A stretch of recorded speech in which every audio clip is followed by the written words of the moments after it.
Emas sebagai dana haji dan umrah. Ramai umat Islam ada impian besar nak jejakkan kaki ke Tanah Suci. Tapi hakikatnya, semakin tahun, kos haji dan umrah makin meningkat. Tabung simpanan duit sering bocor. Inflasi pula buat nilai duit makin mengecil.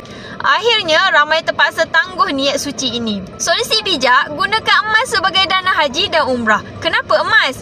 Kerana nilainya kalis inflasi. Kalau kos haji naik, biasanya harga emas pun naik. Simpan emas susah terguna berbanding duit tunai. Emas mudah dicairkan. Bila cukup gram, boleh jual untuk bayar kos haji atau umrah. Contoh, jika seseorang simpan 2 gram emas sebulan, dalam tempoh 10 tahun terkumpul 240 gram. Kalau 1 gram bernilai RM500, jumlah itu lebih RM120,000. Cukup untuk menampung kos menunaikan haji atau beberapa kali umrah. Dengan emas, impian ke Tanah Suci lebih pasti dan tidak mudah tergugat oleh inflasi atau kebocoran simpanan. Setiap gram emas yang disimpan hari ini adalah langkah kecil menuju Baitullah.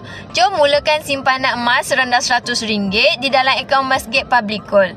Boleh klik link di bio untuk saya bantu tuan-puan sebaiknya.